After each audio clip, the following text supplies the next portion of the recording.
He was a 12-year NFL veteran. He is in several different halls of fame or hall of fames, depending on how you say it.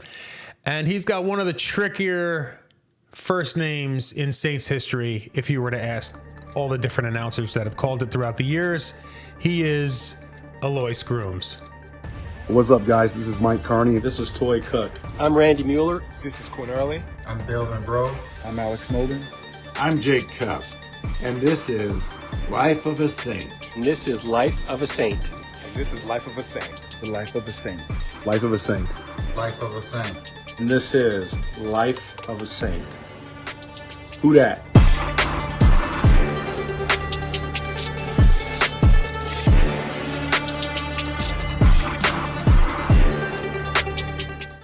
Mr. Grooms, it is an absolute pleasure to speak with you. Before we get into all the questions about you, we have a new feature that we have on this podcast where we ask each guest to ask a question of the next guest. So the last one we spoke to was Super Bowl champion Chip Vaughn, and his question was, who are the greatest three rappers of all time, in your opinion? Rappers? Yeah. I don't even know if I know three. Okay, so before we get into your upbringing, playing career, life after football, let's get into the most basic of all questions. What is the proper way to pronounce your first name? The actual pronunciation of it is like Elois. Okay. And how I came to be known as what you've probably heard more than any is Elo, is when the trainer at the Saints, when they drafted me, called to get my medical records from my college trainer, who those two were trainers together at Indiana University at one point. And he said, well, his name is, he said, I call him Elo. And he said, well, how do you spell that? And he said, E-L-O. So when Dean Kleinschmidt pulled away from there, that became the name that I was most familiar with the Saints and everything, was Elo. And it was fine, but, you know, there in the bayous, the name Elois was a pretty common name. Al Hurt, the great trumpet player, came up to me one day. He said, you and I got the same name. I said, what do you mean? He goes, well, your name is Elois and my name is Elois. I go, how do you figure that? He said, mine is A-L-O-I-S, yours is E-L-O-I-S. I said, yeah, but you can call yourself Al. I can't just call myself L. I said, I would like to have been A-L-O-I-S. But people ask, how did I get that name? Of course, it came at birth, but it's a biblical name coming from Mark 15:34, where Jesus was hanging on the cross. And the words he cried out before he gave up the ghost was, Eloi, Eloi, lama sabachthani, which means, my God, why hast thou forsaken me? And, of course, when I got that name and old enough to realize it, I thought the same thing, too. Why hast thou forsaken me for that? But the Eloi was E-L-O-I in the Bible, and the multitude that were witnessing Jesus being hung there thought that he was crying out to the prophet Elias to come and get him off there. And so the S was claimed from Elias and put on Eloi and made it Elois. And that's how I got that portion of the name in there. I would rather have been Elias. I could call myself Eli, like Eli Manning, and Archie is Elijah Archibald Manning, and so it would have been a much easier thing to explain. But like I say, it was a common name in the bayous and the French. Some of the folks that spoke fluent French there in New Orleans told me my name was Elois in French. I said, okay. I said, well, I'll stick with Elo for a while. So I see you grew up as a youngster in Tompkinsville, Kentucky, a relatively small town. What was that like for you growing up there?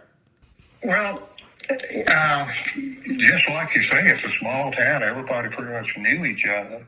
And, you know, it's one where mostly for the guys who participate in sports, I didn't necessarily want to, but they made me participate in the sports and everything. And when I got going with it, I enjoyed it. But I was a outdoorsman a lot. I like to hunt and fish, things like that. And just like I say, it wasn't much in the way of activity or action or anything other than just what sports you participated in. Now, was football always your sport of choice, or did that kind of develop over time?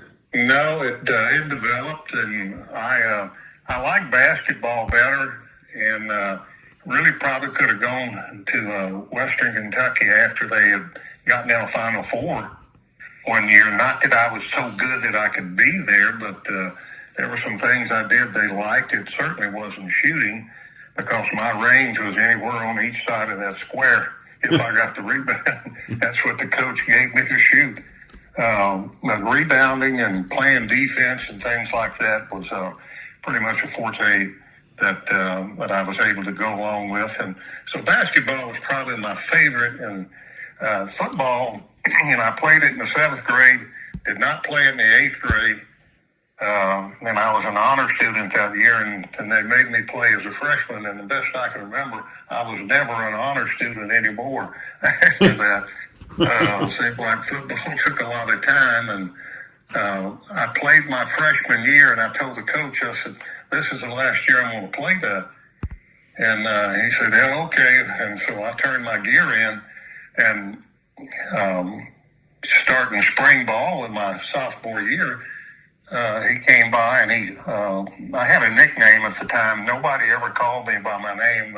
They called me by a name of a friend that I used to hang out with, an older guy that he and I hunted together a lot. They called me Audie, A-U-D-I-E. And coaches called me that and never knew me by my real name. So he said, Audie, you haven't picked up your gear for spring practice. I said, well, I told you last year I'm not playing anymore. I quit. He says, oh, no, you're not. I said, why is that? He said, because you have me for second period biology. I said, okay, 1 more year is all I'm giving you. So I ended up making some honor, like an all-conference honor or something like that. And hanging out with the guys on those buses on the road trip got to be a lot of fun. And I enjoyed it, and then ended up playing, the next 2 years. And my head coach kept saying, you need to fill out these applications for these schools that are recruiting. I said, I'm not interested in that. I said, I work in Indianapolis during the summer building houses. I make $3.25 an hour. I'll be a millionaire in no time.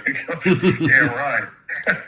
So he said, well, fill them out. I said, well, I really don't want to fool with these. Well, just fill out the small schools. I said, what's a small school? He said, well, like Western Kentucky, Eastern Kentucky. I go, those are small schools? He goes, yeah. I said, oh, okay. And I filled some of them out and sent them out. And Eastern Kentucky actually had called me to come up to the school for the weekend. And you could sign the player then, without having to wait for a signing date. And so I told him I would. And I had a buddy of mine sitting there. I ran a service station in the afternoon after practices till about 10 o'clock at night.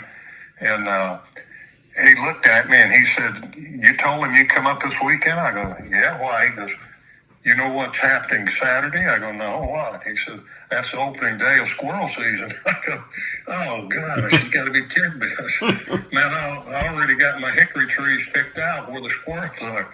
And so I called him back and told him I was having car problems.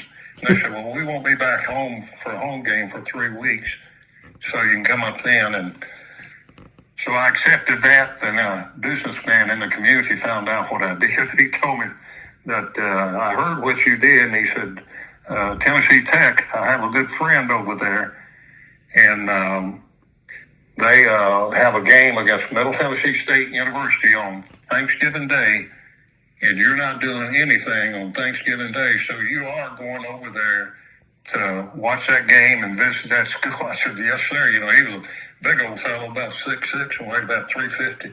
So I wasn't going to argue with it. So I went over and really enjoyed the game and all that. I just thought, good grief, these guys are huge.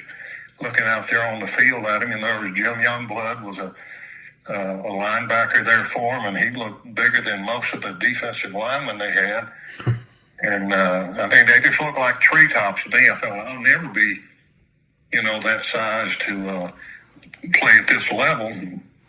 But the coach asked me, he said, did you like it? I said, yeah. He said, you want to sign? I said, yeah, I'll sign right now. He goes, are you serious? I go, yeah. I said, I really like this. And so they came up the following night, or 2 nights later, and signed me to it. And, I really liked it. I loved the university and the people, made a lot of friends there. And, you don't always keep up with all of them. I have one friend, Matt Brooks, that I stay in touch with all the time, and that's the only college player. And, it's pretty much like that in the pros. My closest friend in the pros was Barry Bennett.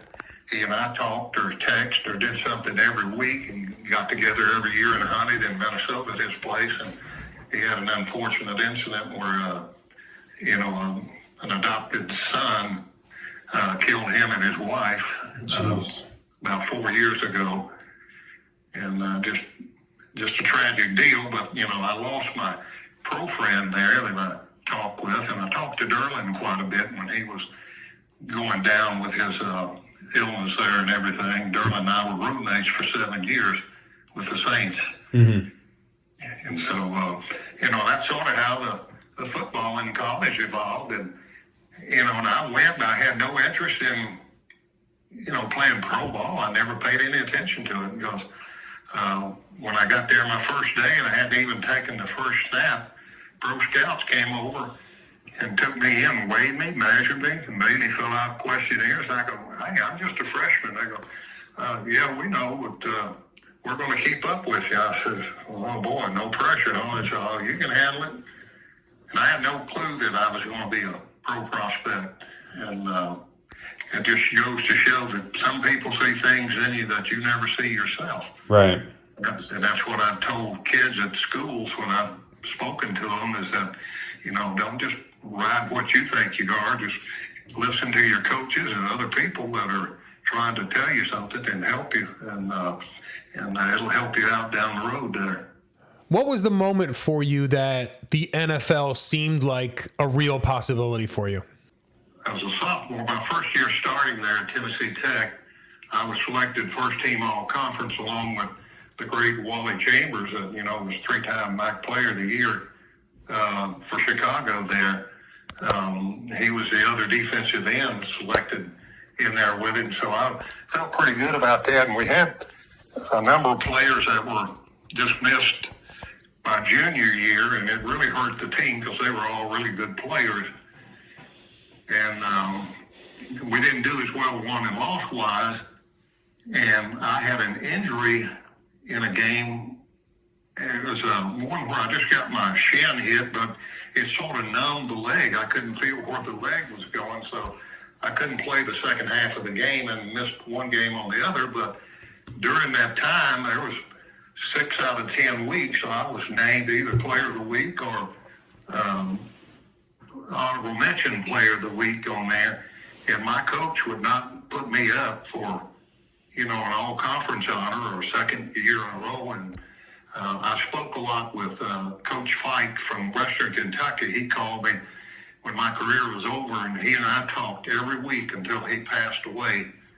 A couple times a week. He had Parkinson's and stuff, and but he would just say, what was wrong with your coach? He said, we try to put you up for Player of the Year. And he said, we're not putting him up for anything. We're going to leave him off the ballot this year. So he didn't put me on the ballot to get any honors my junior year. There may have been one little All-American honor that he couldn't control that got in. And then my senior year, I ended up back in the line of things with some All-American honors and, all conference honors again. But pro, I looked at players that were doing it, and I thought, I've beaten these guys before, and they're out there playing. So, yeah, I think I can do it. And when the pro scouts came around, they would time me, and my time got better every year. And I remember my last times I ran my 40-yard sprints at, I think I weighed 249 pounds, And I had just finished my certification for a lifeguard thing, which I swim just like a rock. I don't know how I finished that certification. But anyway, they said the pro scouts down there wanted to time you. I go, what do you mean wanting to time you? I said, tell them I've been swimming for 3 hours and I don't feel like running. They said, well, we've got to get another time before the draft. And it was the Cowboys. Well, I love the Cowboys. So I got clippings from the newspaper from Tex Schramm and all those people every week with things they highlighted or underlined with pens or something like that. You know, that's basically their ploy for recruiting in the event if you don't get drafted, you want to come there as a free agent and so forth. But, you know, I really like them. So they said the scouts are going to do it. So I said, man, I'm tired. I can't hardly do it, but I'll try to run you a 40. And my old teammate, Jim Youngblood, had already been drafted by the Rams. Season was over. He'd come back, and he was standing there talking to the scout. And I ran the first time, and I saw Jim shaking his head, yes. And I said, what'd I get? He said, well, I missed you.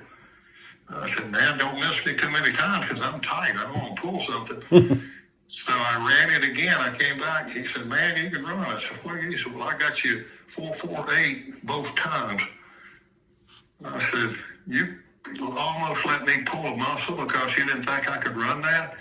I said, I'm sorry. I ran it so slow. He goes, no. He said, this is great. But everybody going, 4.48 is great. And I think I ran maybe a 4.5 or something at the Saints rookie camp or whatever in that area. But that told me, you know, speed-wise, I had that. Strength-wise was easily there. I worked out with a power lifter. And you know, we did a lot of power sets and so forth. So when I got to the Saints camp, I hope I'm not getting way too far ahead on it, but I've done all the running, all the agility, and the offensive line coach said, hey, you haven't done your lifting for us. I said, what do you mean? He said, well, we need to see what you can do on the bench press. And I said, well, what do you got? He said, well, we got one guy, he did 285, 4 reps. I said, I think I can do that. So they had 325 on the bar. And he said, you want to try this? I said, yeah. So I did 16 reps with it, and he grabbed the bar. That's what are you doing? He said, that's plenty. I said, well, I'm just going to go for 20. He goes, no, that's plenty. He said, 325 for 16 reps? Good grief. So I had the strength and the power and everything. But, you know, on the flip side of that, running over pro players was not going to happen. And that's what, you know, I was able to do sometimes in college. But I remember, and I'll always be indebted to him, a guy named Bob Pollard, who was a teammate. He kept me out there, and after practice days, he said, you know, it's going to be a lot easier for you to beat one half of this guy than it is to beat the whole guy. And he showed me, you know, what to do, these arm rips, and, you know, just take half the guy. Don't just try to bull rush the guy back, because he said these guys are 325 pounds, and they love you trying to do that. So he helped me more than anything to get my start in learning how to apply techniques to the game and everything. So I'll always be indebted to Bob for that. Bob was a great player for the Saints there. Now, everybody knows what the NFL draft process is like now, but take me through what it was like for you back in the day. Well, we had 17 rounds back then. 17 rounds, and I was, I don't know how many players that total have been for, you know, at that time there was 26 teams. And I was a third rounder. I think I was number 63, I believe, in the draft there. So that, I don't know what that would equate to today, and there may be a little bit high. I was really upset that it was a third round. I thought I could go at least one more round up, but, you know, small schools, you don't get the publicity for it. And, you know, my coach was an okay guy as long as you were winning, but boy, pro scouts wouldn't talk to him because they couldn't get, you know, a real good feel from him. So they talked to the linebacker coach who recruited me, and they talked to him about Jim Youngblood as well, because Jim got the same kind of treatment I got when he was coming out. That, you've done all you can do for the university. Now it's time for us to stab you in the back and put you sort of on the back burner with it. But they overlooked it because they said we went through the same thing with Youngblood. But going in the third was good. It was a learning thing. I had an injury late into my rookie year there that I had to have a surgery on my wrist the last 4 games of the year, so I'd be ready for the next season, and started the first game of the next season. And I had to play special teams too. And one day we were doing a drill, and I actually muddy field, and I did a split and really tore a groin off there, and so I had to miss several games with that, and never got my position back that year. And then after that, the next year, I started and never missed a play for 78 straight games with the Saints there anyway. That they said that was a record at the time. I'm sure there's been some boys that's broken since then. But it was sort of a big deal to get back into the flow of things, and you just you miss it when you're standing on the sidelines and watching and so forth. You arrive in New Orleans as a 3rd-round pick. What was that first eye-opening thing for you? Was it the speed of the game? Was it being around pro players? Was it the adjustment to being in New Orleans? What was that first moment that you're like, wow, this is different than what I'm used to? Probably the big crowds more than anything. It's just a massive crowd. And playing the Superdome was awesome. And the fans in New Orleans, there will never be any in my book that'll ever be better than them. They were the nicest people, greatest people, win or loss or lose. They are still with you now. They are disappointed when it happens a lot of times, and they'll put up with us, but some outsider coming in start criticizing the team, and you're liable to get cold cocked real quick. But they were just awesome people. Even the business people outside there, anybody you met, just New Orleans people were just awesome for that. But yeah, the speed of the game was really big there, and sometimes I remember when I came in there as a rookie, the head coach was in the training room, and there was a guy there putting lotion on, sort of wiping his hands and legs and everything, and he was a pretty big guy, and I thought, well, he's big as I am, and coach said, I want you to meet Vivian Lee here, and I said, Vivian Lee? He said, where do you play, defensive end or linebacker? Well, he goes, left corner. Oh, jeez. I said, left corner? Yeah. This guy was 6'4" or 5 and weighed about 245. I go, holy cow, what have I got myself into here? My God, left corner. Do you recall a welcome to the NFL moment? Well, I remember doing one thing that was crazy against Minnesota. I think it was my first start was against Fran Tarkenton and them, and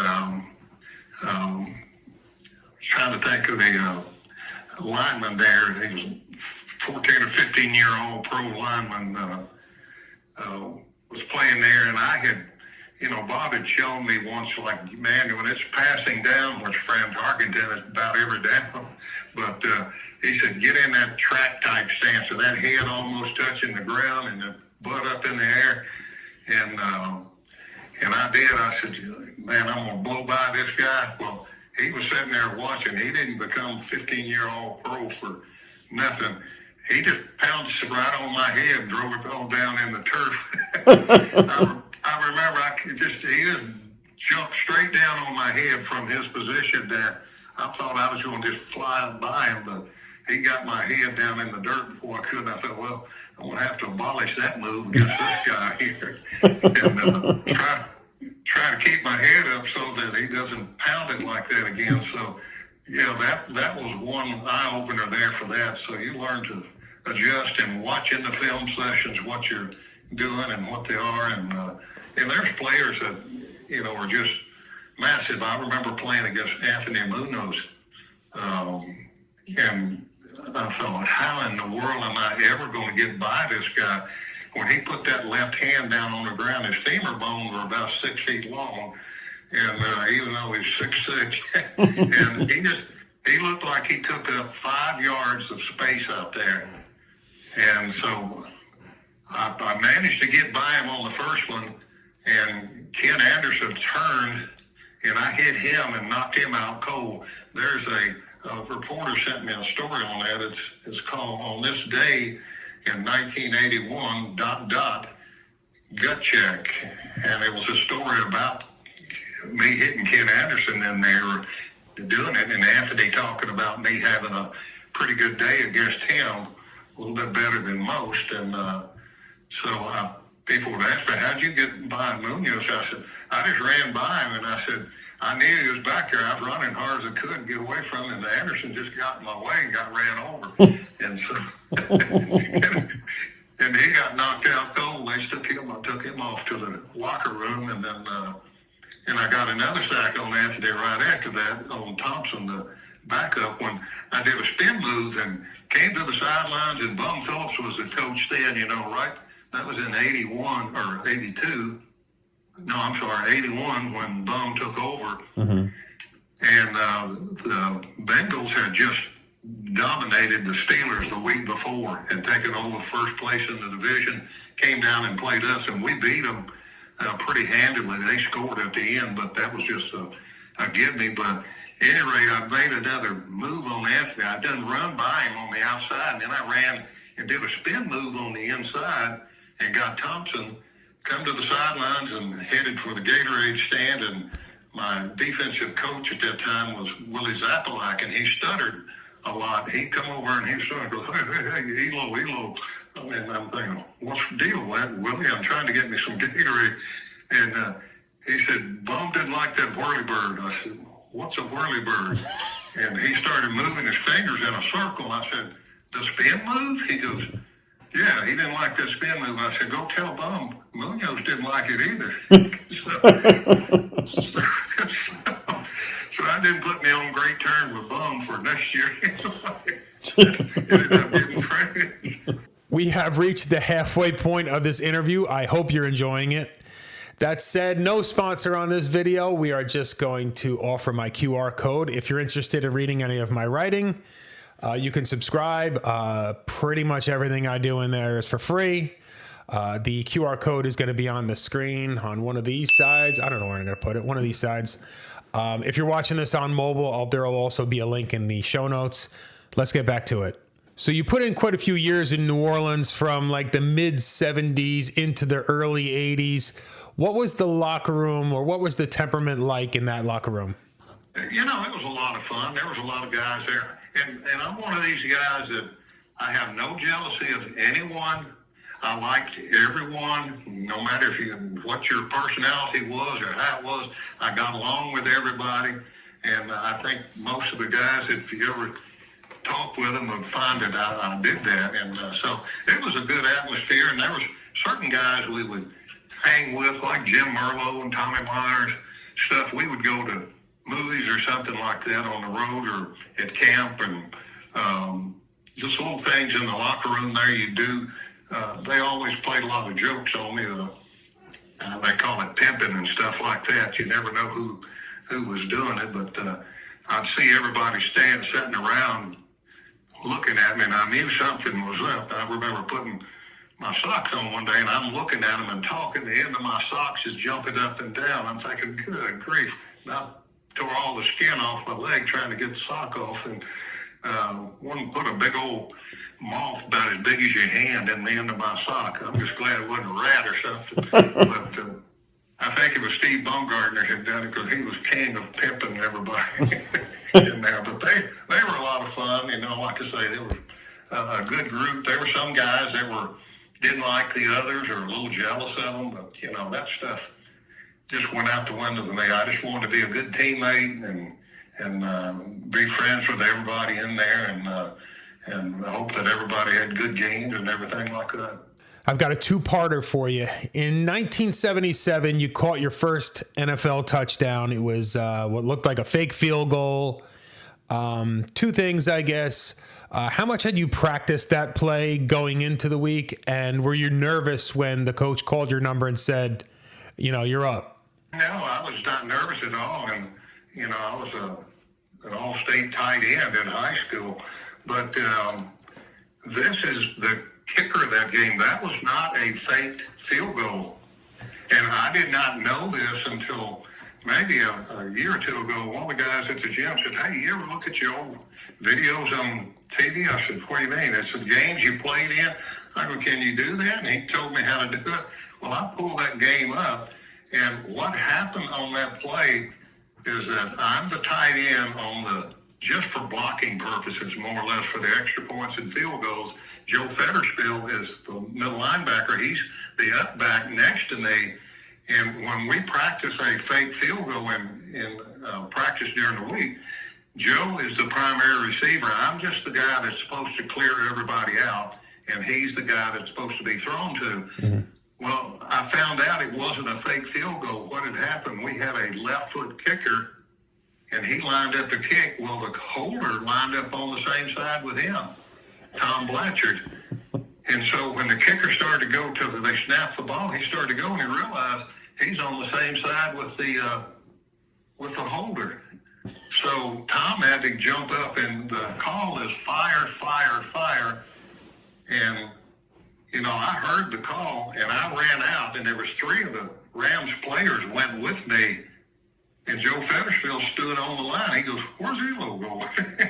And he just stood there, and they threw it, and I jumped up and caught it and brought it down and did a goofy-looking spike on it, but that was my first one I had on that.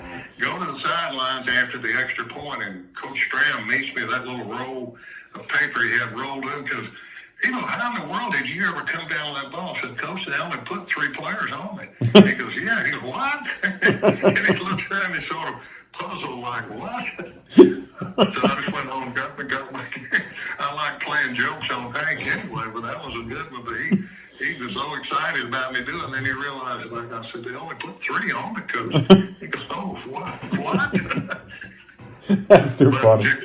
But if you ever go back and look at that film, you'll see that it wasn't a fake field goal at all. We knew nothing about that. And we were trailing the Rams at that point, and Hank was just going to kick a field goal. We were trailing 26-20. He thought, well, we got enough time. We'd kick a field goal, make it 26-23, and maybe get the ball back and maybe tie and go into overtime, I guess. But that put us up 1 point. And then I got the final sack on Pat Hayden there at the end of the game, which iced the game for him. And then that was a deal where I think the tackle was expecting Cullen Bryant to come out and give him some help, and Cullen didn't come back, so I had a free run at Pat Hayden there and just got him from behind, but I could hear the Superdome crowd roaring before I actually pounced down on him. They could tell that it was going to happen. Yeah. From everything. Yeah. That's how that happened. It wasn't a call fake or anything. And, we never did it anymore after that. But it alerted every team. They thought it was. And, boy, you talking about people just standing there watching me. I didn't have anybody just push, run in and try to push me back on trying to block the extra point. They were more worried about me coming out and going out into a pass route. That works out pretty well, yeah. Yeah, it worked out good. So in 1979, you come up with 12 sack season, your highest in your career. What was it about that year that it all kind of came together for you? Well, overall, the defense, I think we ended up with about 60-some sacks for the year as a team. Don Reese tied me over there with the sacks. And I promise you, I thought back on that. I've had the quarterback in my hands 8 to 9 more times that I should have brought him down, and he would rip away or pull away from me. And I thought I should have had 18 to 20 sacks easily that year. It was just a offense that Archie and the team had with Chandler, Muncie, and Galbraith, and so forth, Henry Childs. And they just seemed like they could score every time they're out there. So the best defense you can have is a good offense. Early on in my career, we couldn't score, so teams do what they want. They get ahead, they just run the ball on you, and that's a boring thing to have to deal with. But when Archie and them could score about every time they got on that field, it put the other team in a position like, hey, we can't just sit back here and try to run, stay in this game. So they passed more than normal, and that put us in positions to make some good efforts toward getting pass defense and pass rushes on there. Tommy Myers had, a number of interceptions because of pressure from the defensive linemen, and overall we had just a decent performance from the defense right there. So we hinted at your tenure in New Orleans, 7 seasons with the Saints, 6 different head coaches. Is it tough settling in to a team like that where the regime is constantly changing? Or is there enough similarity in the supporting cast, the players, the city, things like that, that makes the transition from one coach to the next a lot easier than I would imagine from the outside looking in? Well, the roster changed so much in there. Coach North, who was the one that drafted me there, I didn't know what to expect when I came into pro ball, and we trained at Thibodeau, and this was swampy, wet, muggy, mosquito-infested thing. They put we practiced at night thinking it'd be cooler, and those little mosquito bug boxes and everything, they were going off like a lightning storm, and the bugs was eating you up, and I thought, is this what pro ball is? And he fussed and cussed every day, and every player would say he's drunk when he comes in here, and I go, really? And they could tell, from years of being with him before. And I said, well, all he does is gripes and complains, and he lasted 2 games into the regular season. And then we got an interim coach with Ernie Hefferly. And then, of course, after that, we got Hank, and then Hank got fired there, and, we had Dick Nolan, and, counting all the interims in there. But Nolan, I really liked. Hank got money spent there for us, and things started flowing. But Dick Nolan really liked the team, and we were in 78, we were 7-9, but we should have been 9-7. We blew 2 games to Atlanta with that Hail Mary, and we should have been the one getting their first chance at a playoff. And then the following year, we went 8-8, and that's the year the Rams, that was 79, the Rams ended up going to the Super Bowl playing against the Steelers, and we beat them both times during the year, at home and over there, and beat the 49ers twice, and we split games with Atlanta. So the Rams kept saying, you guys should be the ones going to the playoffs. But I said, yeah, but you don't blow games when you're got 14-point lead on them at halftime or something. And we did that. We blew more leads than anything. And sometimes it was players played good team ball, the first half, and then the second half it seemed like you were trying to be an individual, make a big tackle on your own, and the player would elude you, and next thing you know, it turns into a touchdown, and that happened a few times almost. In 1980, Vegas had given us odds that we would be in the Super Bowl, and we went 1-15. 1-15, and I had no clue because I was not a drinker. I didn't drink alcohol or anything. I didn't smoke. I didn't do drugs and all that. And I just thought you don't do that as athletes.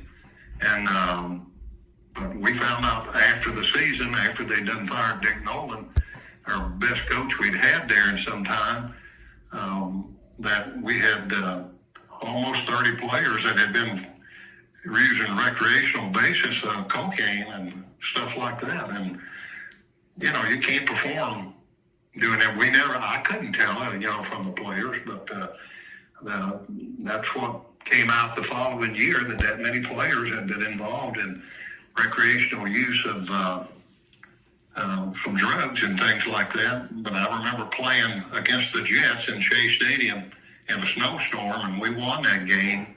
And you would think we won the Super Bowl, 1-15. I mean, it was an unbelievable celebration after that. But it's not as hard to lose that many games you think, because Dallas ended up doing it, and I think Detroit did it, and it's not fun for the players. The next game can't come fast enough, and I know in New Orleans, when you win a game, you go out on the town and you start buying stuff because they'll almost give it to you. You never hardly ever paid for a meal, but, I like to buy guns and stuff like that because I hunted, and, man, you get some great deals after you win. People love you there. So after 7 years in New Orleans, you head to St. Louis. What was that move like for you? Was that something that you were welcoming, or was that something that you really didn't want to do, but the situation was what it was? No, I was ready for it, and I don't mean this in a negative. I loved New Orleans, would have played my entire career there. John Meekum, who owned the team, had told me, said play 10, 12 years, whatever you want to play. When you finish, you're working for me in my organization, in my oil-field organization, because I did stuff during the summers where I was affiliated with some of the oil-field people, and they talked to him about me and everything. So he would say, you'll be running one of my oil-field supply centers whenever you retire. And so that was pretty good thought. You got something going you're going to fall back on when you get out of football. But when he hired Bum, now I like Bum. Bum was a good man, not a great coach. Wade was an excellent coach, his son. Mm-hmm. But Bum was just a good guy to have around and stuff like that. And I remember my first encounter with him. He said, "Where are you going to have a beer?" I said, "Well, Bum, I don't drink." He said, "Well, I'm not sure if I trust a guy who won't take a drink." I said, "Well, what makes you think I trust one that does?" He just sort of pushed his hat back a little bit there. So we were good on that, and I was the starter there, but I did not like playing the 34 defense. I'm a defensive end. I'm 250 pounds.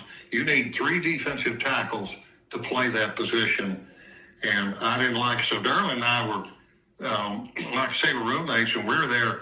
Our condo was Steve Garvey's old condo there in Dodgertown. Okay. And so we had that room, and we were laying there one night, and he said, he said, "I'm going to get traded." I said, "Nah, you're not going anywhere." I said, "You'll be here. Bum them likes you, and you can play that 34 defense for him." I said, "You hadn't noticed I've been here in camp 2 days and hadn't made one mistake. I've been off for 6 months." He goes, "What?" I go, "Yeah." I said, "They're not correcting me on anything, so I know what's coming." And I said, "So I'm going to get traded for him." He said, "Well, where would you want to go?" I said, "Well, Atlanta would be a good place because I know we'd kick the Saints' tail twice a year, whether we were better than them or not." But I said, in all fairness, I would like to go to your old home state. He said, "Mizzou?" I said, "Yeah, St. Louis." He goes, "Why?" I said, "Man, every time we fly up there, I look down and see all those fields and trees changing colors. I'm thinking, man, I could be hunting on my day off and enjoying myself." And he said, "Really?" I said, "Yeah." So the next morning, this is absolute truth. Derlin and I had a refrigerator that every year the trainers or the equipment manager would bring it to their room and stock it for us, and they'd use it in the off season. But we went over to practice. Well, I went in there to get dressed and everything, and Dan Simmons, the equipment manager, walked by me with his head down, sort of sadly. He said, "Pat Pepler would like to see you." And I thought, Pat Pepler, and I know what that meant. Pat was the guy that cut the players. Mm-hmm. I said, "If Bum is not in there, I want to be hacked off." So I went in that office, and it was Bum. It wasn't Pat Pepler. Bum said, "Come in and close the door." He said, "I got good news and bad news." He said, "Bad news, we're going to trade you. You're still going to be playing. We're going to trade you to St. Louis." And I said, "That all sounds like good news to me." He goes, "What?" I said, "Yeah." I said, "That sounds like a pretty good deal there." And it hurt to have to leave, a place you've been that long. But to go to a team that I really wanted to go to, not just for the hunting, but I just like St. Louis. And it turned out to be a great trade for me to get there, me and my family, my daughter and my wife and everything. And so we made that move. But the ironic part was Stan Brock and I had just built new houses across the lake from New Orleans in a subdivision, and I just moved in April. Now here in August, I'm getting traded, and hardly got a chance to live in the house very long, and I'm traded to St. Louis. And so we get up there, and if you remember, that's in '82. It's a strike year that when the strike came up. So we played the 9 games, I think it was, and then, there were 7 games that we didn't play. And so I think the Redskins won the Super Bowl that year on a short season. But it was just a tough deal. It hurt to leave all those people, but I knew I was going up there, and I had to call my wife and them and tell them, and that I'd been traded to St. Louis, and she was, of course, crying and everything. But I said, hey, it's not all bad. It'll be good. And I got up there, a great group. And before I left Bum's office, he got Coach Hannafin on the phone. And Coach Hannafin said, listen, I don't want you in one way or any way to be upset with the Saints or Coach Phillips or anybody that they traded you away. He said, we traded for you. He said, we tried 2 years ago to trade for you, and they wouldn't do it. And he said, on draft day, we thought we had you, and they wouldn't let you go after that because what had happened, I was on the radio with Jim Henderson during the draft. Each player would come on to a certain round. And so I was on there when the Cardinals were going to draft, and they were going to draft a player, but Kansas City wanted to draft Anthony Hancock, so they swapped places with the St. Louis and gave St. Louis a third, and that's what Saints wanted for me. They wanted a third-round draft pick. So that's pretty good. I came in as a third, and they go out as a third. So, but I would have been announcing my own trade on the radio. That within all we announced was that St. Louis has forfeited their pick, and if it hadn't happened, what had happened, Kansas City had swapped with them, and so we announced the swap, and of course they took Anthony Hancock, and Bum was upset. He wanted Anthony Hancock, so he wouldn't make the trade after they sort of finagled around, and he lost that part. But when camp started, that's when the Cardinals kept pushing for it and everything, and I could tell Bum said, now don't do anything, get hurt, stuff like that. And I'm thinking, why telling me that the first couple of days of camp here, and that's what the whole deal was. He had in line to trade there, and he had 3 guys that were awesome guys that were going to replace that side, and he had Frank Warren, Monty Bennett, and Jim Wilkes, and Jim I thought was just exceptional in there because Jim had a sway in his back that he was very hard for those offensive tackles to dig out of there, and he could really play. He had great hand work, gets him hands on those shoulders, could shuck those tackles, and I thought he would really be a great replacement in there, and he did. He played really well for them, and I was happy for him and proud, for what he was able to do there. And Frank did pretty much too. Frank had some other issues at times, but still was a great guy. You just pull for him all the time, and I was happy for them. But getting to St. Louis, it was good. The people there treated me like they did in New Orleans. I was getting calls from everywhere to come and hunt their places in Illinois and every place. And I thought, you got to be kidding me. They got it out. Dan Deerdorf had contacted a guy who had a 3,000-acre dairy farm there in Ellsbury, Missouri, and he called me to come down. He gave me a key to it. He had 8 foremen that worked on there. He said, anytime you see this guy's truck on here, leave it alone because he can go anywhere you can on here. So got that. And then a multi-millionaire who tried to buy the Cardinals one time flew me over to Illinois, and he said, I've joined a big corporate club over here to hunt.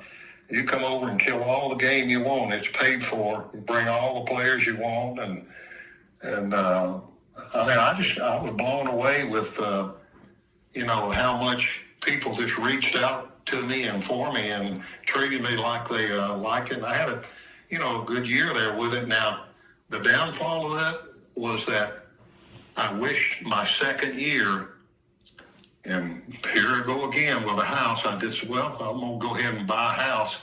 So I bought another house, still had the one in New Orleans or in Mandeville. I bought the other house, and the coach traded for Bubba Baker from Detroit. Well, Bubba was a right end, but we had a good Curtis Greer, was a 16-sack guy for the right end over there. So now Bubba had gone from 260 pounds to 350. So he said he would play defensive tackle, and the coach, his defensive line coach, Floyd Peters, great coach, had traded for him. And when Bubba got there, he said, he called Floyd old timer. He said, old timer, I'm going to get my legs all broke up trying to play in there. And he said, I'm going to have to play in. So Floyd moved him over in my position. He wanted me to move to tackle. I said, you taking the lightest guy on the team, putting me at tackle? He said, well, I did it with Cleveland Elam, and he did good in there. He said, you call all the stunts anyway, so you're not going to get double teamed as much as you think. And so, oh, God, here we go. But, I played it pretty well there. I say pretty well. I mean, number of Player of the Week honors on that stuff in there. But I just wasn't a defensive tackle, and I wish I had just gone into Larry Wilson and said, Larry, you can just cut me or see if anybody wants to trade for me. The 49ers were, Bill Walsh was always trying to get me, and I had an old teammate, Tommy Hart, was out there as the assistant to the assistant defensive line coach. So he always pushed for me to come out there to play, and I did go out there at one time and didn't get to stay because the player said he was healthy and he wasn't. But that was another story. But I wish I had just gone in and left the Cardinals, because that became my downfall. I got my first injury after about 100 and some starts,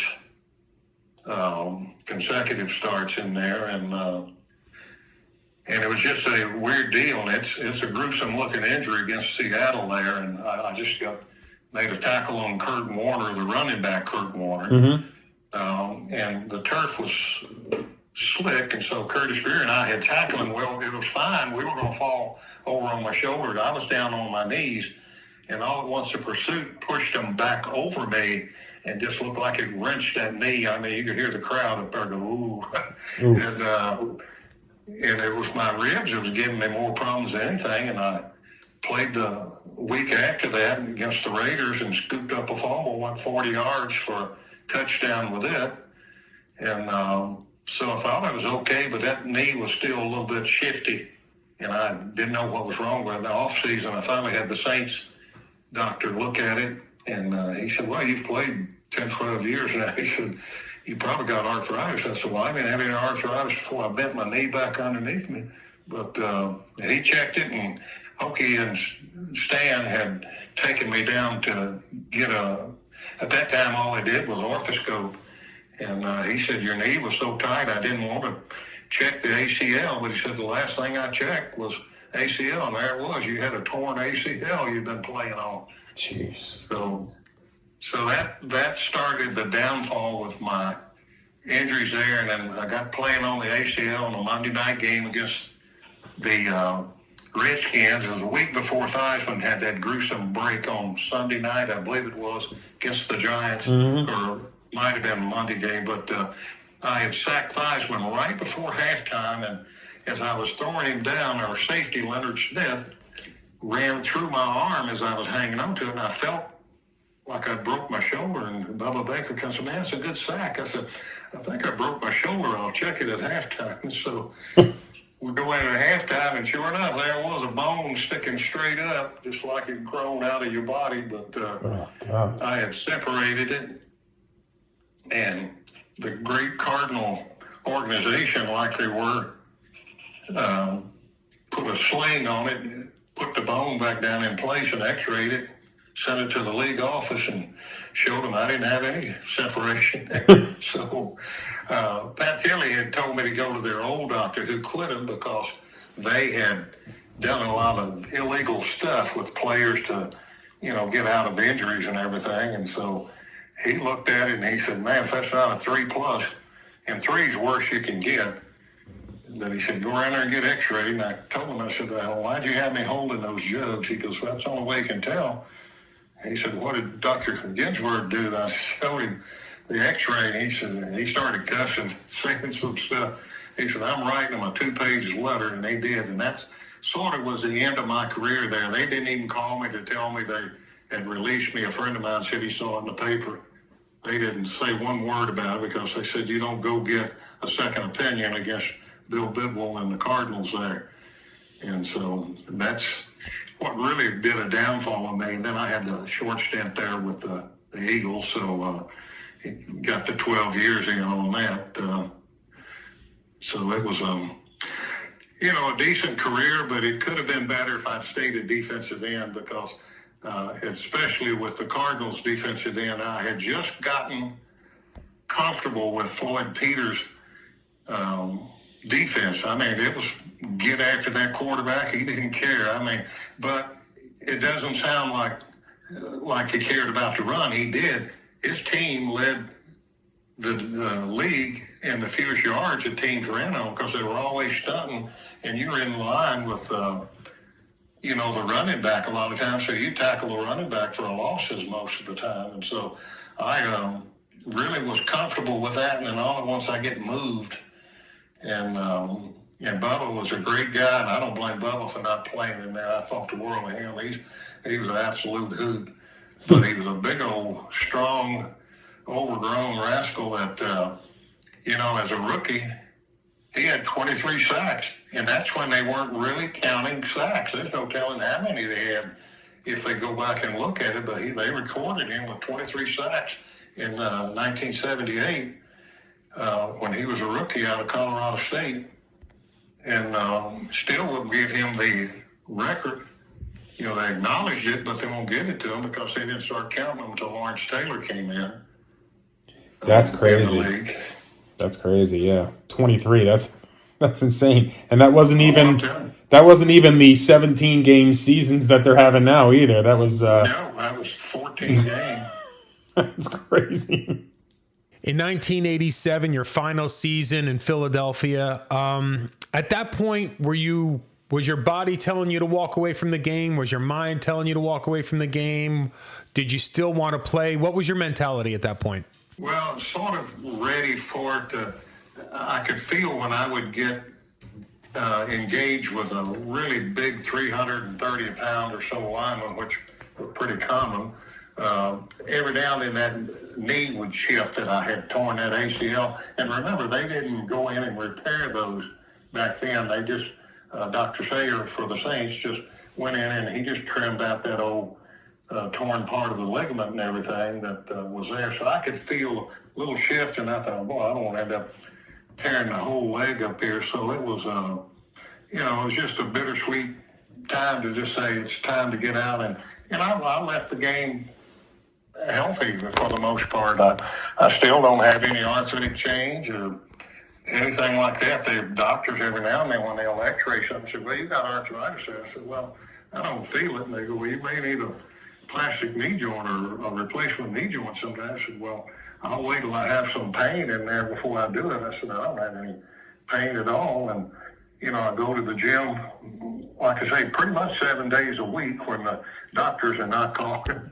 And it's early morning, 2 in the morning, and I've got the gym by myself. I've had a key to it for years, and just usually 1 or 2 people may show up during that. It's a 24-hour deal they can get in, but I have a key. Everybody else uses their card to get in there, and but just something to do that, and I'm finished early enough. I come back and lay down for a couple hours and sleep. It's not like I just get up, go to bed at 10 and get up at 2 and go and then not get any sleep. Right. I feel like I get plenty of rest and the body stays pretty well rejuvenated from that. So, Elois, since your days in the NFL, I know you've been inducted into a couple different halls of fame. Outside of that, what's life been like for you? What have you been up to? Well, in 1990, I ended up buying a division of the Interstate Batteries. They don't like to call them franchises, but, they call the shots on you all the time. So, it pretty much was when I had one of the distributorships for Interstate Batteries, and I ran it for 20 years here in 1990. And I say 20 years, I sold it just a few months shy of that. I wasn't wanting to sell the business, but one of the boys that worked for me, his dad worked in all oil field stuff offshore, and he wanted to get back and have a business to run. And there I was almost in 20 years, and he kept making offers, and the price was pretty good. So I said, all right, well, we'll settle on it. He went to the corporate office to get the paperwork to buy it, and they said, we didn't know it was for sale. If it is, we're buying it back, and you're not getting it. So we ended up, I sold it to them, and I was 55, I guess it was, when I sold that. I wasn't taking any NFL pension. I didn't take that for years, and so forth. But I did that for all those years, and of course my wife has been an educator for 43 years, and she's still at it. She's been a principal of a school, and I have a daughter that's now a counselor at a school, and they want her to move up as principal in a few years, and one daughter in California that's a retailer for one of the biggest furniture places where all the actors and actresses buy those thousands and thousands of dollars worth of sofas and stuff. And she manages one of the big stores there just outside of San Francisco. And so, that's sort of what I did for that time. And believe me, the football prepared me for that battery business, because there's times you want to quit. If I hadn't gone through the turmoil that I went through with the Saints, with the losing seasons and fighting your way back and so forth like that, it'd been easy just for the battery business, just say, I'm out of it. Because Lyle Blackwood, I don't know if you remember him, the Blues Brothers, he and brother Glenn played for the Dolphins. I don't, but he was working at the corporate office and sort of was getting ex-NFL players involved in these battery distributorships. There was Bo Kepler and everything, and Miami, and several of them in Pittsburgh. So there was a number of them there, and it was a good business to be in. They stayed on top of it. The corporate office did, with all the records and everything. So it helped me a lot, because I could do the labor part, but a lot of the tough paperwork in their stuff, they kept records of that and so forth. But it was a real tough deal for first few years there, because I never took a vacation when my kids were upset. Like Dad never takes off to go with us back home for Christmas or Thanksgiving and all that stuff. And so, but then after a while I got settled in, and sometimes it depends on who you hire, whether you feel like you can leave your business. 100%. Yep. And we're close. I did a lot of business on the Barksdale Air Force Base, selling them products, and I hired a couple of guys from there. And after hiring them, I'm sitting there every morning waiting for my guys to hopefully come to work. These guys would beat me to work and have all the equipment set up and ready to go and ready to roll before I ever got there. And I thought, man, what have I hired here? And it was really good. And they said, you're taking a vacation this year. You're going up to Minnesota to see your friend Barry, and y'all going to hunt for a week. So I was able to do it, and they took care of things while I was gone. And but that was, like I say, a tough 20 years. I got out of it, and not wanting to, but the price was right. And all the other distributors after a year called me and said, man, you got out of that place just in time, because the corporate office was starting to rip the other distributors off in terms of buying their franchises back from them and so forth. So it was good. And just, like I say, I put in work and labor, and started training Labradors and competing with them just to have something to do, because I stayed busy with it. So you're training dogs all day. You got a dozen labs out there and setting up drills and training them for hunting and for the competition and everything. And it was gratifying. And all of my dog trailers and stuff, I just decided to sell one of those this week. I hadn't used it in 6 years. It's a big chrome dog trailer you pull around behind. I've got one that goes in the back of the truck that you can put 3 more. So I could get 12 to 14 dogs on my trailer at one time. Jeez. But, it takes a long time when you're out there working them. It gets hot. I remember training the years when it was over 100 degrees for, I don't know how many days, 20 or 30 days. And I had a big 150 quart cooler that I would put about 60 pounds of crushed ice in there and fill it with water. And after that dog worked, he went over and sat down in that cooler, Gotcha. cooled down while I worked the other dog. And I couldn't keep my hand in the bottom of that cooler. It felt like it was burning. Now the other dogs would just sit down in it. But, the people that don't realize dogs only cool themselves in 4 places. That's on their ears, the tongue, the belly, and their feet right there. So they got all that in there, and of course, lapping up that cold water, they cooled down, and they weren't overheating with me or anything. So it worked out pretty good. It was just a good rotation thing. Okay, last one for you, Elois. Just like we did with Chip Vaughn, we're going to ask you, what is a question that you would like to ask the next guest? I just wonder if there was a player that was in there, whether or not they enjoyed being in New Orleans as much as I did, because there was a lot of players there that would say to me, "Man, I can't wait to get out of this place." And I go, "Wow, this place is awesome." They go, "Yeah, you may like it, but I just don't like this." And I go, "I don't know, but I just wonder if there's players out there that enjoyed the atmosphere, the festivities, and so forth that New Orleans afforded me when I was there." And, the biggest things when I got traded to St. Louis, the first game of the season was the Cardinals and the Saints. And so I had to come back to the Dome and I said, well, I expect to get booed because, I'm on the opposing team and everything. And Baum had tried to pull a fast one on Barabercha to announce the offensive team coming out rather than the defensive team. I'm talking about the Cardinals. Mm-hmm. Barra was calling out Dan Dierdorf, Jim Harden, all that, and we're the defense. He goes, well, you're just run out. We're not running out. I said, everybody stays right here. We'll run out together after they call out 11 players. And so the 10 of them ran out. We all ran out together, and I just peeled off to the 50-yard line and stood there and held my hands up. And the team gave me a standing ovation. The officials came out and goes, buddy, you're going to have to get back to the sideline. We got to start this game.